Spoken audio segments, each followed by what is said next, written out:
আমার প্রিয় চতুর্থ শ্রেণীর ছাত্রছাত্রীরা, তোমরা জানো ডিসেম্বরের থেকে পরীক্ষা শুরু হবে।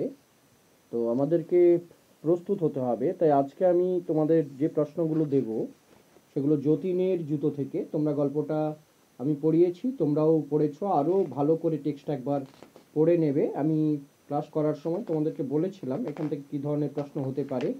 তবুও আজ একটু আলোচনা করে দিচ্ছি। যতীনের জুতো হচ্ছে সুকুমার রায়ের লেখা একটা বিখ্যাত গল্প। যতীন খুব দুষ্টু ছেলে, কাপড় ছিঁড়ে যায়, চটি ছিঁড়ে যায়। তা যতীনকে হঠাৎ যতীন সিঁড়িতে নামতে নামতে পা পিছলে পড়ে যায়। তারপর সে একটা স্বপ্ন দেখতে শুরু করে, সেইখানে সে কিছু উচিত শিক্ষা লাভ করে। এই হচ্ছে গল্পের মূল বিষয়। তো আমি তোমাদেরকে এইখান থেকে দুটো ভেরি ভেরি ইম্পর্টেন্ট প্রশ্ন দিচ্ছি, তোমরা সেটা লিখে আমার হোয়াটসঅ্যাপ নম্বরে পাঠিয়ে দিও। প্রথম প্রশ্ন, ঘুড়ির ব্যাপারে যতীনের কি মনোভাব ছিল? প্রশ্নটা আরেকবার শোনো। ঘুড়ির ব্যাপারে যতীনের কি মনোভাব ছিল? আর দ্বিতীয় প্রশ্ন, যতীন অচেনা দেশে এসে কি অভিজ্ঞতা লাভ করেছিল? দুটোরই কিন্তু প্রশ্নমান হচ্ছে 5।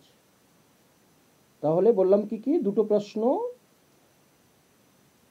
ঘুড়ির ব্যাপারে যতীনের কি মনোভাব ছিল, যতীন অচেনা দেশে এসে কি অভিজ্ঞতা লাভ করেছিল। এই দুটো প্রশ্ন খুব সুন্দর করে লিখে আমার হোয়াটসঅ্যাপ নম্বর তোমরা জানো 84 36 54 67 81 এই নম্বরে পাঠিয়ে দিও। তোমরা সবাই ভালো থেকো, আনন্দে থেকো। জয় রামকৃষ্ণ।